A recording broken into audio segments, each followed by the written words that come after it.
I was dusting my daughter's old Bible when a folded note slid out, my name on it, and the words guardianship and transfer of property. My hands went cold. That night at dinner, she called me forgetful, and her husband pushed papers across the table like I was already gone. It burned, but I didn't raise my voice. I've lived long enough to know silence can be a blade. What they didn't know, weeks earlier, I'd set a camera in my study and sealed a doctor's competency letter in my desk.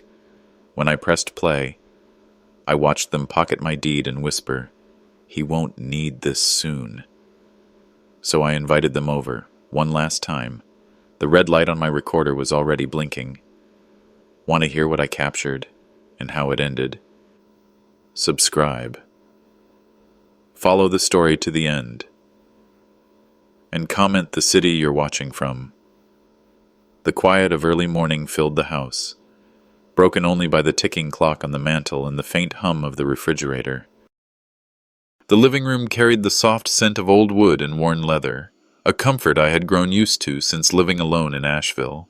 My daughter had left her Bible on the shelf after Sunday's gathering, a habit she'd taken on lately, out of instinct more than curiosity.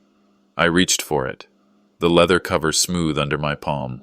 As I lifted the book, a folded note slipped out and landed at my feet. For a moment, I hesitated, staring at the paper as though it might burn me. When I bent down and unfolded it, my name appeared in ink, sharp and cold. There were words about estate, guardianship, and allocation. My chest tightened, as though the room itself pressed inward. The words on that page didn't sound like family. They sounded like business. My own name reduced to a legal entry, detached and sterile. Nostalgia crept in uninvited, reminding me of the days when my daughter used to curl up beside me, reading Bible verses with warmth in her voice. Now, staring at this note, unease washed over me like a cold draft through a cracked window. I sat down heavily in my chair and read the note again, slower this time, hoping I had misunderstood, but no. The lines were clear. It spoke of guardianship and how certain property might be secured under Marjorie Flint and Clinton Ray. My daughter and her husband, planning behind my back. Each word dug a little deeper, planting doubt where trust had once lived. How could she write this? The thought pulsed in my mind. Years of sacrifice, working long shifts, saving every dollar to keep her in college, buying her first car, even helping with the down payment on her house. And yet, here it was, a plan drawn up as though I had become a burden to be managed. I leaned back, pressing the note flat against my leg.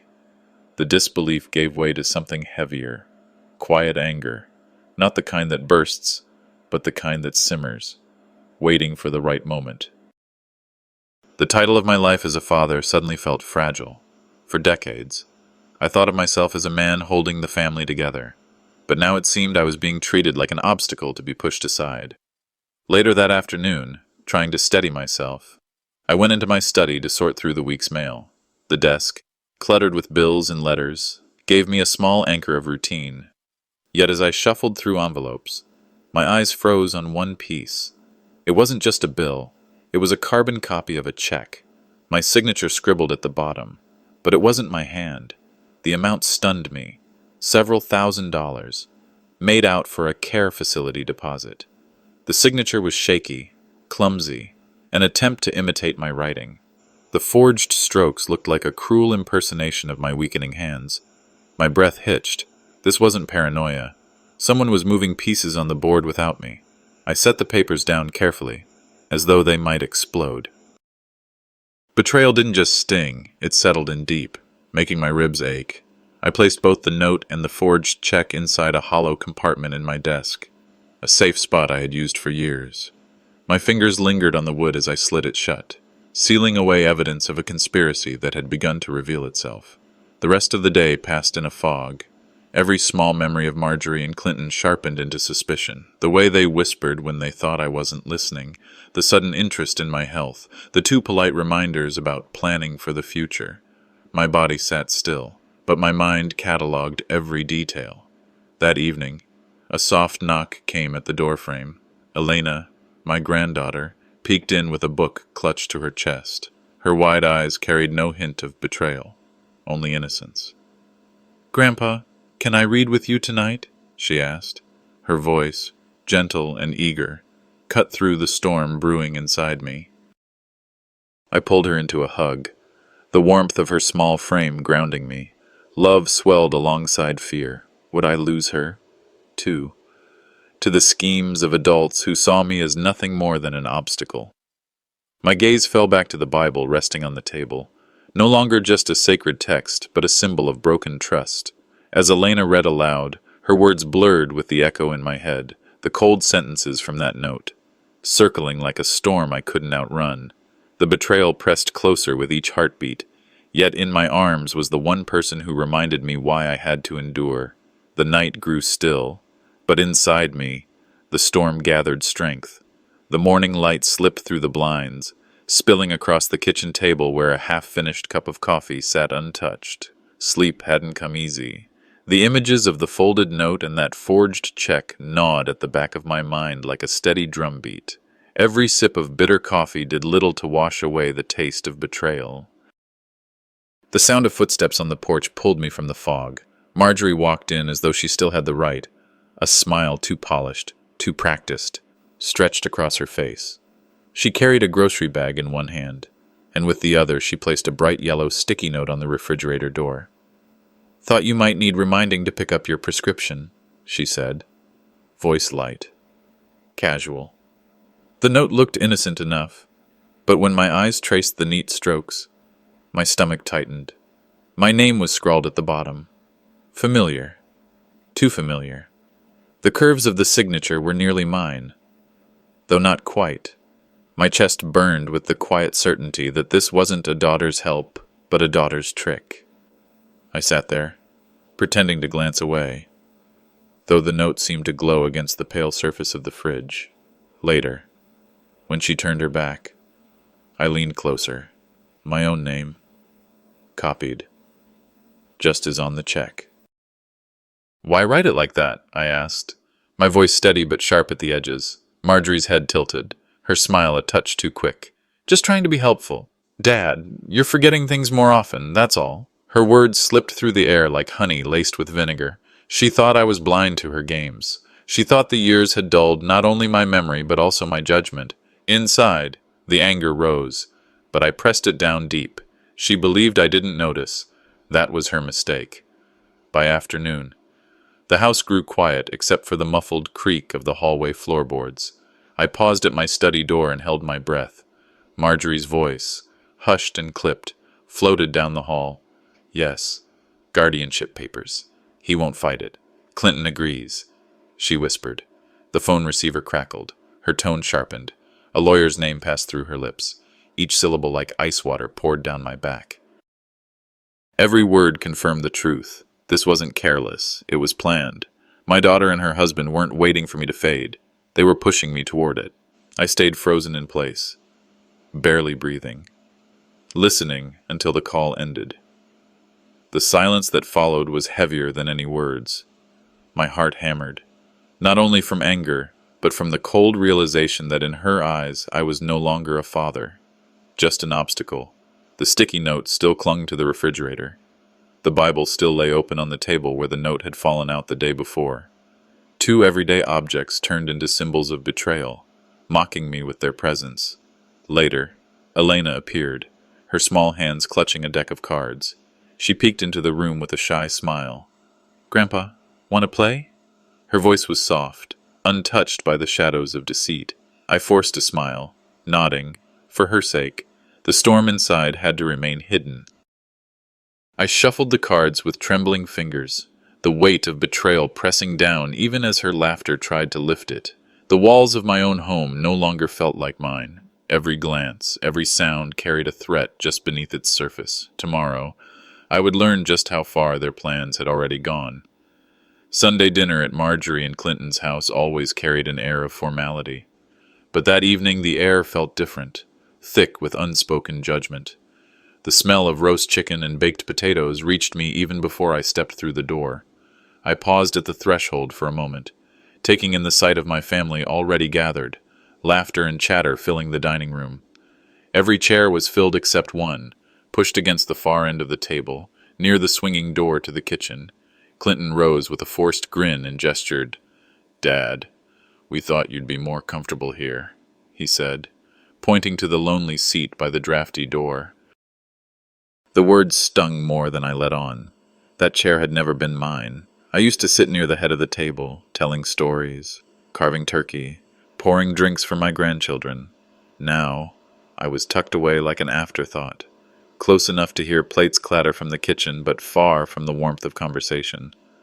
I forced a smile, nodded, and walked slowly to the chair. The wood felt colder than I remembered. As I sat down, I caught a glimpse of Marjorie's smirk, subtle but sharp, like a knife under the tablecloth. The meal carried on with cheerful banter, stories of work trips, new investments, and Elena's school project. None of it reached me. Questions were asked, jokes told, but not one directed my way. My fork moved through the food, though each bite tasted like cardboard. Marjorie leaned toward Clinton, whispering something I couldn't catch, then laughing lightly. She didn't even glance my way. My granddaughter, sweet Elena, tried to look back at me a couple of times, but each time her mother's hand gently pressed her shoulder, urging her to stay focused on her plate. Inside, I repeated words I never wanted to believe. They want me silent, invisible. I sipped water and nodded as if following along, though every sound felt muffled. The room was filled with family, yet I had never felt lonelier. Later that night, when the meal ended and dessert was cleared away, I excused myself early. "Thank you for dinner," I said, my voice steady. No one insisted I stay longer. Clinton simply nodded, already refilling Marjorie's glass of wine. Back home, the silence greeted me like an old friend.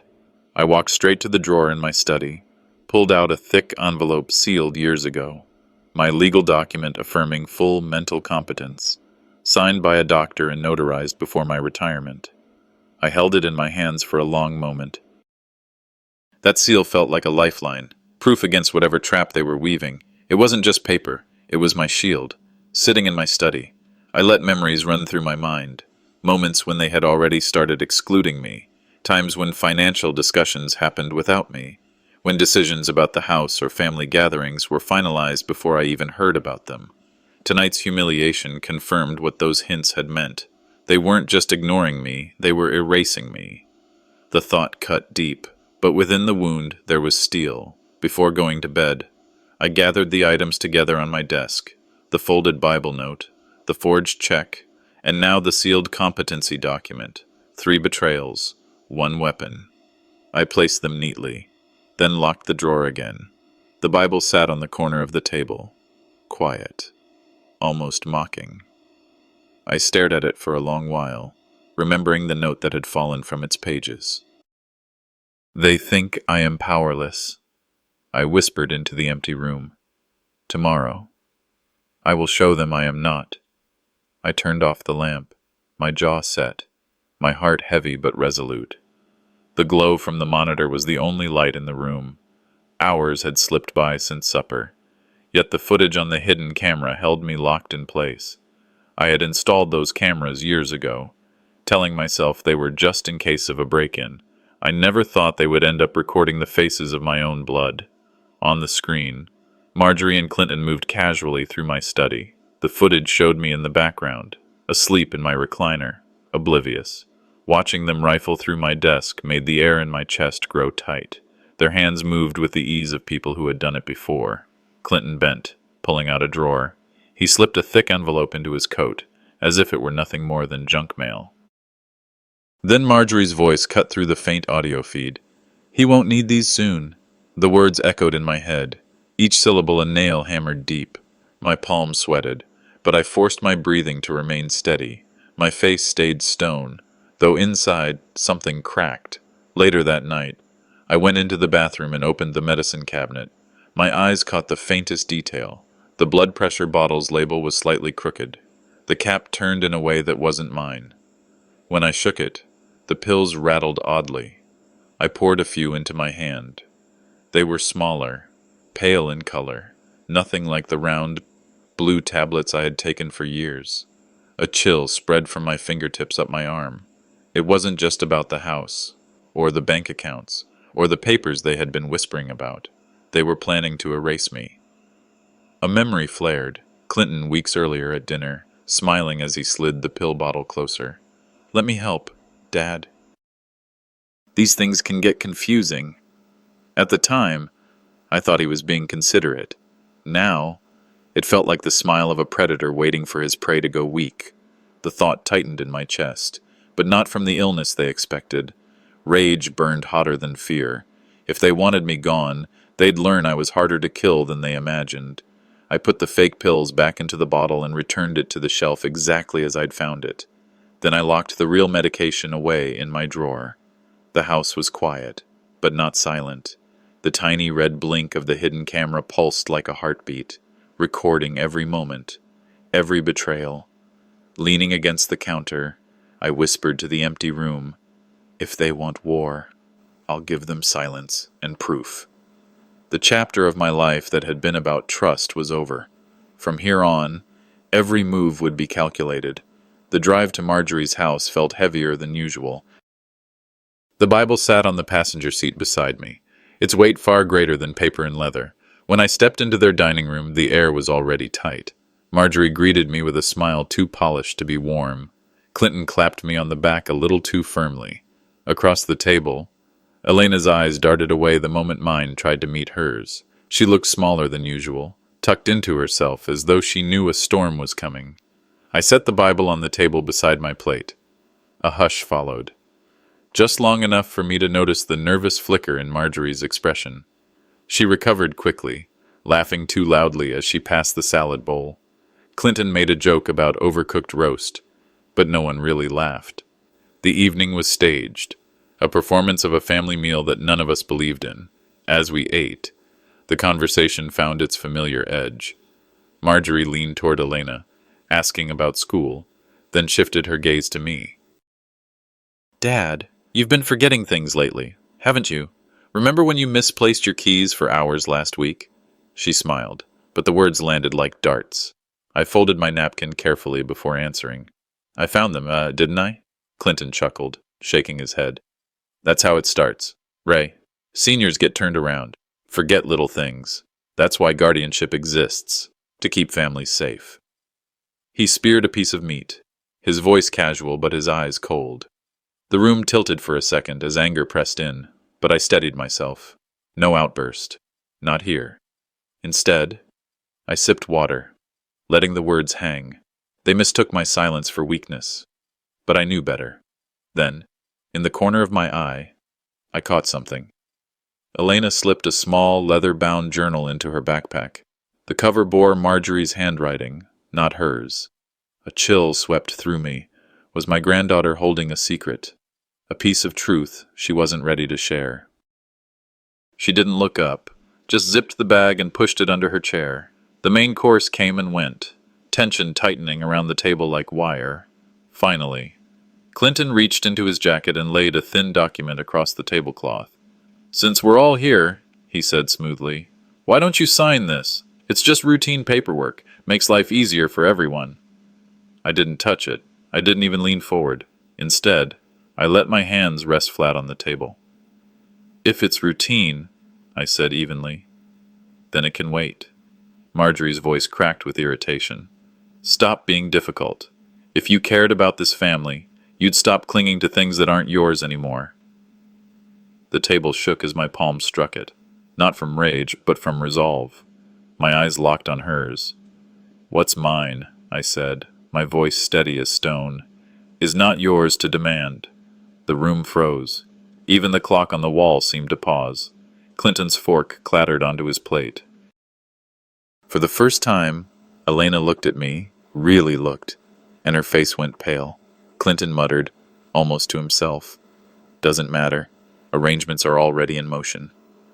Marjorie stiffened. She didn't shush him, didn't deny it. That silence told me everything. Elena pressed her lips together, her knuckles white against her fork. She knew more than she could say. Her gaze lingered on me, trembling between fear and courage. I reached for the Bible beside me, not to open it, but to grip it as a promise, a reminder that trust once shattered could become a weapon sharper than any blade. Tonight wasn't the battlefield. But the war had already begun. When dessert plates were cleared, Elena brushed past me, quick and quiet. Her hand slid under the table, pressing a folded scrap of paper into my palm. She didn't look back, just walked upstairs. I slipped it into my pocket without glancing at it, heart pounding with questions. The Bible lay heavy in my bag. The note, the forged check, the sealed document at home, and now Elena's secret slip of paper. The pieces were coming together, and soon the picture would be clear. The folded scrap of paper Elena had pressed into my hand at dinner burned in my pocket all night. I waited until the house was quiet before I pulled it out under the dim light of my lamp. Her careful handwriting was almost a whisper. The papers, already filed. Be careful. For a long moment I just sat there, staring. My mind sifted through every drawer. Every envelope I thought was still under my control. Heart racing. I unlocked the desk where I'd hidden the old files. The smell of cedar from the drawer gave me no comfort. 2 envelopes were missing. The air felt thin, heavy at the same time. Someone had been here, in my own study, going through what wasn't theirs. The rage came quick, then steadied into something sharper. They weren't waiting anymore. They were moving. Morning found me at the bank. I wore the calmest face I could, even though my insides twisted with dread. The clerk, a young man with nervous eyes, shuffled papers when I asked about property records. His voice faltered. "Mr. Keene, the transfer documents were already notarized last week." I leaned closer. "Let me see them." When the papers slid across the desk, I froze. My name stared back at me. The signature curved in a way that wasn't mine. Shaky, rehearsed, almost mocking. Cold prickled the back of my neck. That was my name, my life, stolen in ink. The clerk avoided my eyes. It looked official enough. I folded the paper gently, as if it might break. Inside, something else was breaking too. I drove straight to Harlan Dupre's office. The old brick building sat across from the courthouse, quiet except for the hum of traffic. Harlan looked up from his desk, adjusting his glasses. "Rayburn, you look like hell." I laid the forged document down. "They're already filing, Harlan." He scanned it quickly, jaw tightening. "It's sloppy, but dangerous enough to pass. Don't storm in there." "Rayburn, not yet." The words stung. I wanted to tear the truth into their faces, but he leaned forward. "Steady. Let them think you're still blind. Gather everything, proof, witnesses, dates. Then when you strike, you'll finish it in one blow." I nodded slowly, swallowing the fire inside. They won't see it coming. The following week at dinner, I tested the waters. My chair, as usual, was off to the side, like I was a guest in my own bloodline. Between bites of roast, I cleared my throat. "Any paperwork I should know about? Seems like things are busy these days." Marjorie's fork paused midair. "Paperwork? I don't know what you mean. Dad." Her jaw stiffened before she forced a smile. Clinton smirked, swirling his wine. "Maybe you're overthinking. Age does that sometimes." My fingers tightened around the napkin. I looked to Elena, her head bowed over her plate. She didn't speak, but her silence screamed louder than any denial. That night, when I returned home, an envelope waited under the door. No stamp, no name, just there, like a shadow had left it. My hands trembled as I tore it open. Inside was a photocopy of the deed transfer, my name forged across the line in bold black ink. The paper crinkled under my grip, but my voice came steady. "They've already made their move.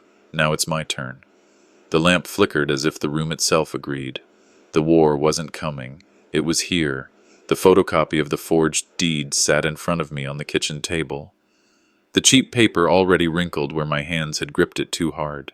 Every time my eyes fell on that signature, my name, twisted and shaky in a way that didn't belong to me, it sent a pulse of heat through my chest.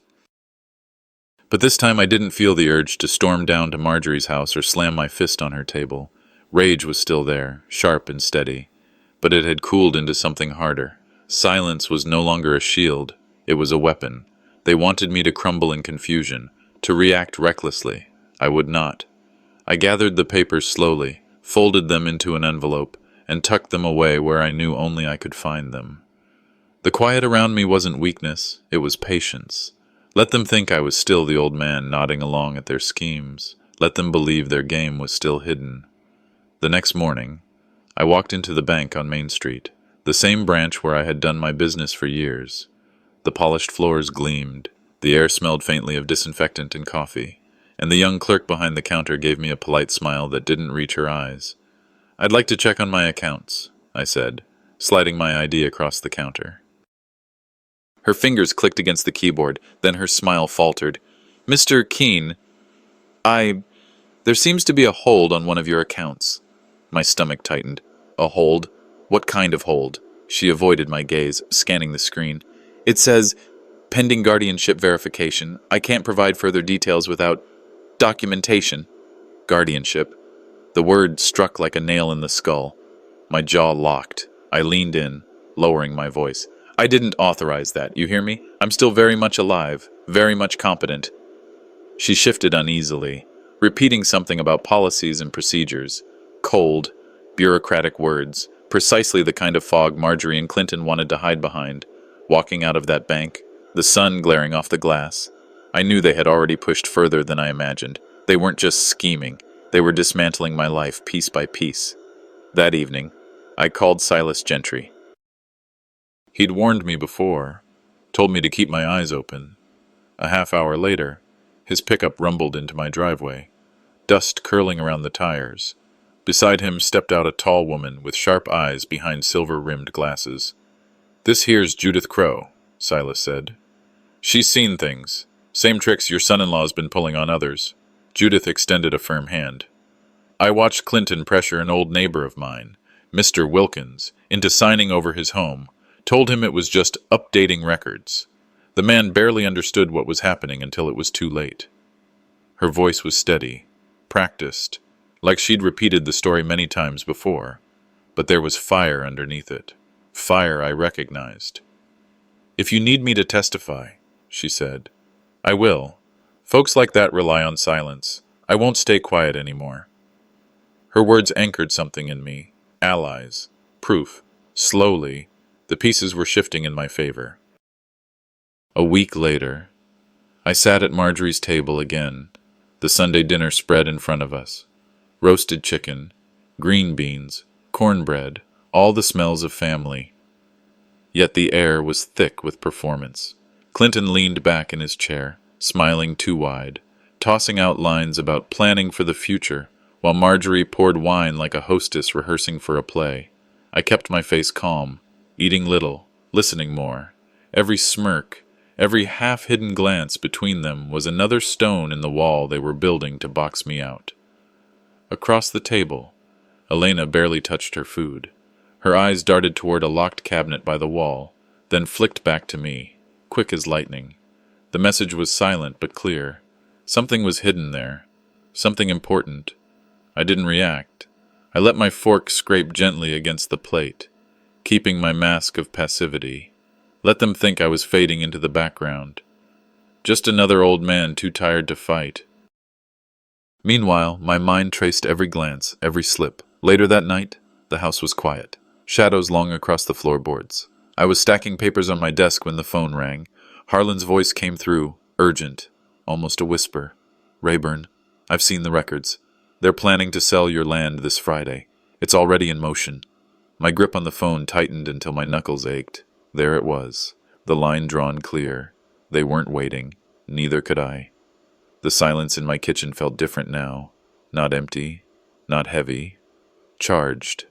If they wanted to strip me of everything, they'd soon learn I hadn't survived 70 years just to be erased. The living room had never felt so small. I had pulled 2 extra chairs into the space, arranging them so the table sat like a barrier between me and whatever storm was about to come. The Bible rested on the table's edge, not as comfort, but as a reminder of where all this began. When Marjorie and Clinton stepped inside, their smiles were painted on like theater masks. Elena trailed behind, head down, her backpack clutched as if it were armor. Marjorie spoke first. Her voice clipped. "Dad, we're here to clear things up. We don't want any misunderstandings." Clinton added with that practiced calm that had always grated on me. "It's time to settle matters responsibly." You've been overwhelmed lately. I leaned back, letting them play their parts. The tension in the room was thick enough to choke on. Elena avoided my eyes, fingers tapping nervously against her knee. The conversation turned sharp within minutes. Marjorie's tone shifted from polite to cutting. You forget things, Dad, important things. You leave bills unopened. This house, it's too much for you. Clinton slid a stack of papers toward me with a confident smirk. All standard guardianship documents. Just sign here, and we'll take care of everything. You'll be comfortable, safe. My hands stayed folded in my lap. I didn't even glance at the papers. I'm not signing a thing. The silence that followed was heavy, broken only by the tick of the old wall clock. Marjorie's lips tightened. If you cared about us, you wouldn't fight us on this.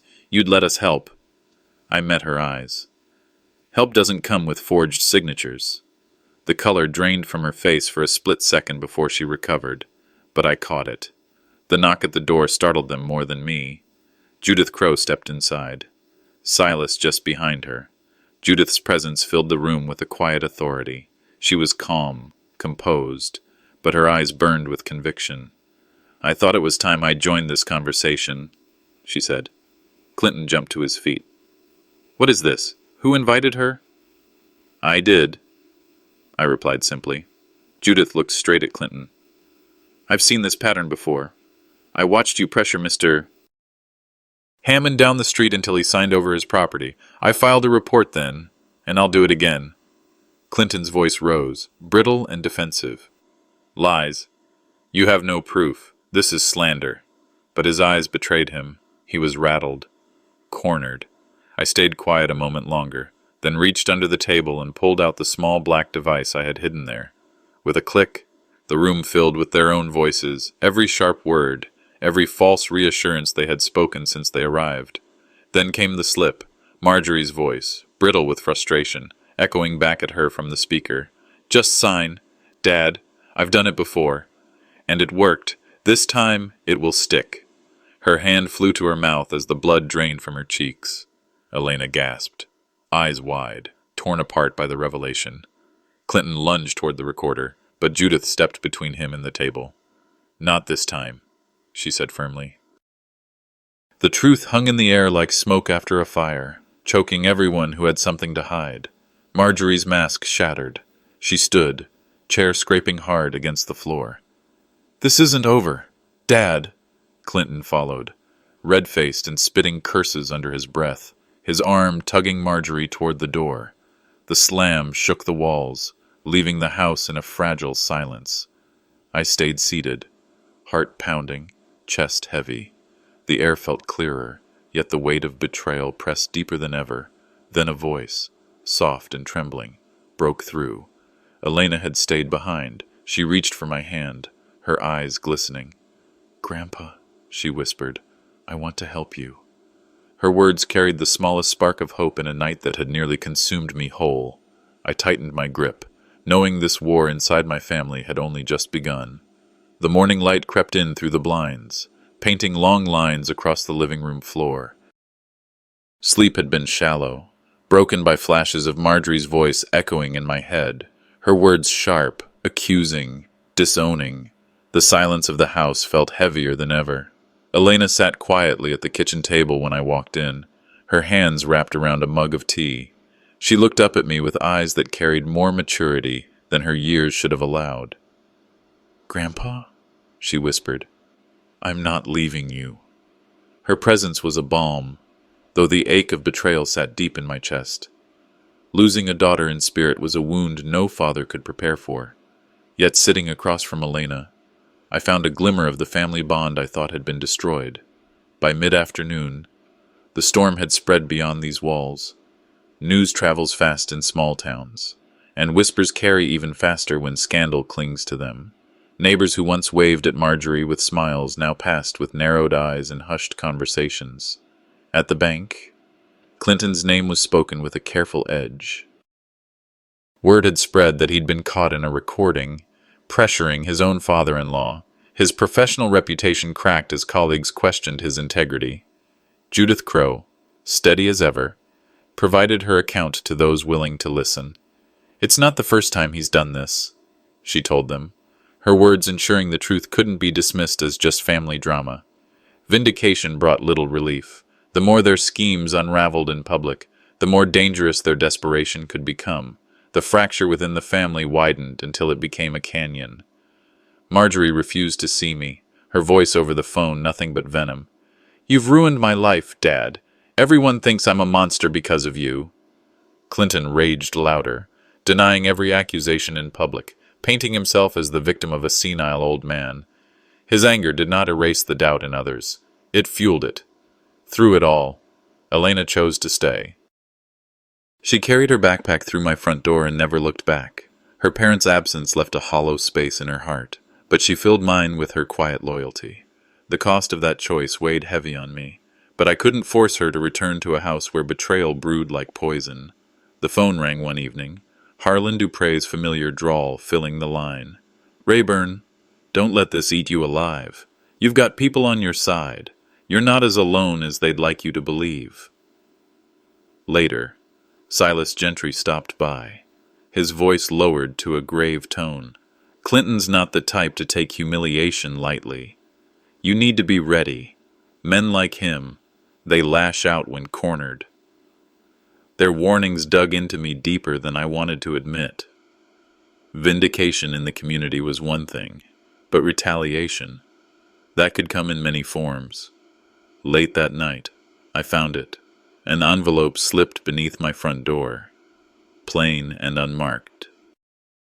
My fingers trembled as I unfolded the single sheet of paper inside. "If you don't drop this, you'll lose more than your family." The words stared back like a blade pressed against my throat. My chest tightened, not from fear, but from the grim confirmation that the fight had spilled beyond family betrayal into something darker. The lines of battle were no longer private. What began with a note in a Bible had become a storm raging across every corner of my life. But even with my hands shaking, resolve steeled inside me. They thought threats would silence me.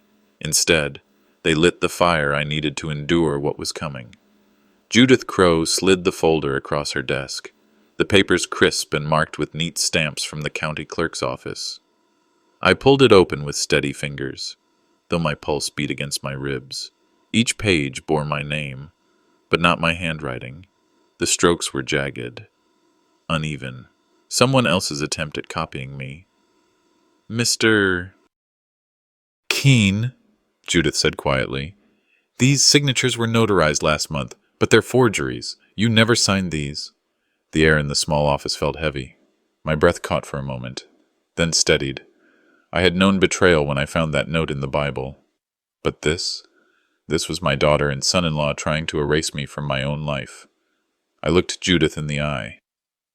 "If they want to fight, they'll have one, but it'll be on my terms." That night, I didn't sleep much. The documents sat on my table under the lamp, their weight heavier than stone. Tomorrow would bring a reckoning. The courtroom smelled faintly of polished wood and dust. I walked in slowly, cane in one hand, folder tucked under my arm. Marjorie sat across the aisle, her posture stiff, lips pressed thin. Clinton leaned close to her, whispering like a man still sure he held the upper hand. Elena sat behind them, her face pale, eyes darting between her parents and me. She looked too young to bear this kind of storm, yet too old to remain blind to what was happening. The judge called the case. Papers shuffled. My attorney rose, presenting the documents Judith had unearthed. Each page laid bare before the court, each line dissected, each signature compared. Clinton shifted, his jaw tight. "This is a mistake. Anyone could—" "Quiet," the judge snapped. Judith stepped forward. Her testimony was calm, professional. She described how she had once seen Clinton pressure another elderly neighbor, how patterns of behavior matched what was happening to me. Then the comparison of my actual signature with the forged ones was projected for the room to see. The difference was undeniable. The silence in that courtroom was thick, broken only by the sound of Marjorie's breath hitching. When the judge finally spoke, his words carried the weight of truth. These documents are fraudulent, Mr. Keene's rights remain his own. Clinton's face flushed a deep red. Marjorie's eyes fell, her shoulders collapsing inward. On the courthouse steps afterward, whispers followed them like a tide. Reporters scribbled, neighbors shook their heads. Clinton tried to glare them down, but the sneers, the murmurs of fraud and shame, clung to him like mud. Marjorie pulled her coat tighter, eyes darting to the ground, unwilling to meet mine. For the first time, I saw not arrogance in her face, but unraveling. A woman cornered by the consequences of her own choices. Vindication should have felt sweet. Instead, it was heavy. Watching my daughter shrink beneath the weight of her own doing was not triumph, it was tragedy. In the days that followed, the community shifted. At church, men who once looked at me with pity clasped my hand firmly. Women nodded in respect, offering warm smiles. "You stood strong, Rayburn," one said. "You didn't let them take you down." At the grocery store, a stranger patted my shoulder, whispering, "You did right. Families forget who built the foundation." Elena never left my side. One evening, she sat beside me on the porch swing, her small hand resting over mine. "Grandpa, you didn't have to fight with anger. You just stood firm, and that was enough." Her words eased something deep inside me. Strength wasn't always in the roar. Sometimes it was in the silence that refused to bend. But peace didn't last long. Late that Friday night, the phone rang. I answered, and Silas Gentry's voice came through, low and urgent. "Rayburn," he said, "I just heard something. Clinton's furious. Losing face like this, it's pushing him to the edge. He's talking reckless. You need to be careful." My hand tightened around the receiver. Through the darkened window, I saw only my reflection staring back, lined, tired, but unbroken. The court had seen the truth. The community had shifted, but the storm was not over. I whispered back into the phone, steady and sure. "I'll be ready. Silas, whatever comes, I'll be ready." The silence in the house that night felt heavier than ever. After weeks of lawyers, hearings, and public whispers, exhaustion clung to my bones. Sitting at the kitchen table, I stared at the stack of legal papers, the official stamps that confirmed what I had known all along. I wasn't crazy, I wasn't weak, and I hadn't imagined their betrayal. But the victory tasted bitter. A father doesn't dream of proving his daughter a fraud in front of strangers. A soft knock broke the stillness. When I opened the door, Elena stood there, eyes wide with worry. She held a thermos in her hands. "Grandpa, I thought you might need something warm." Her small kindness brought a warmth no legal wind could. As she poured tea into my old chipped mug, she hesitated. "Mom, she asked if she could talk to you. Alone." The words landed like stones. Part of me wanted to slam the door on the idea, but another part, the father buried beneath layers of hurt, remained curious. I nodded slowly. The next afternoon, Marjorie arrived. She didn't stride in like she owned the place. She hovered at the threshold, shoulders slumped, eyes darting as if unsure she was welcome. Time seemed to stretch as I let her in. She sat across from me, twisting her hands in her lap.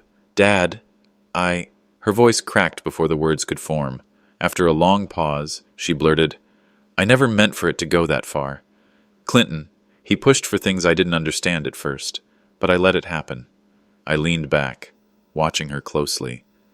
My heart longed to embrace the little girl who once begged me to fix her bike tires, but the scars of the last months made my chest tighten. "Marjorie," I said evenly, "you didn't just let it happen. You signed your name. You laughed at dinners while I sat alone. You let them call me weak." Her eyes filled with tears. "I know." She wiped them quickly, unwilling to look broken. "Clinton's gone. He won't face me, won't answer for what he did. And now everyone looks at me like I'm poison. I guess. I just needed you to know I'm not blind anymore." The air between us trembled with unspoken years. For a few moments, neither of us spoke. Then Judith Crow, who had insisted on stopping by, just in case, gently stepped forward. "This isn't about who wins. It's about whether you both can live with yourselves tomorrow." Her calm, steady presence reminded me of a schoolteacher keeping quarreling students from destroying the classroom. Marjorie bristled at first, then lowered her gaze. "Dad, I miss when it was just us, when I could trust you, and you could trust me." The words hit harder than any courtroom battle. I took a deep breath, steadying myself. "Trust isn't something you rebuild overnight. I'm not shutting the door forever, but it will take more than words." She nodded, swallowing hard, and for the first time in months, her eyes met mine without anger. It was a fragile olive branch, barely a twig, but it was something. Later, as Marjorie left, I walked her to the door. Elena hugged her mother briefly, her face caught between loyalty and fear. After they drove away, the quiet settled again. That's when Silas Gentry appeared at my back gate, his expression grim. "Rayburn, I hate to bring this so soon after all that, but you need to know. Clinton isn't done. He's angry, cornered. When men like him lose their power, they get dangerous." I stood there in the cool evening air, the weight of Silas's warning pressing down harder than Marjorie's tearful confession. For a moment, the fragile possibility of reconciliation seemed like a candle flickering in a storm. Peace might come, but not until the final threat was faced. The house was quiet that night, the kind of stillness that pressed against the walls like an unspoken warning. A faint rustle outside my porch broke the silence. I didn't flinch when the front door creaked open. Clinton stepped into the dim light, his face twisted with desperation, his voice sharp as he spat my name. "You think you've won, old man? This isn't finished." He loomed over me at the kitchen table, but there was no power left in his presence. Fear had lost its grip on me long ago. My hands rested calmly on the wood, steady as stone. "You've taken what you could, Clinton. There's nothing left for you to threaten," I said quietly. "The only thing you've lost is your soul." He sneered, pacing, trying to scare me with his words, but my heart no longer raced.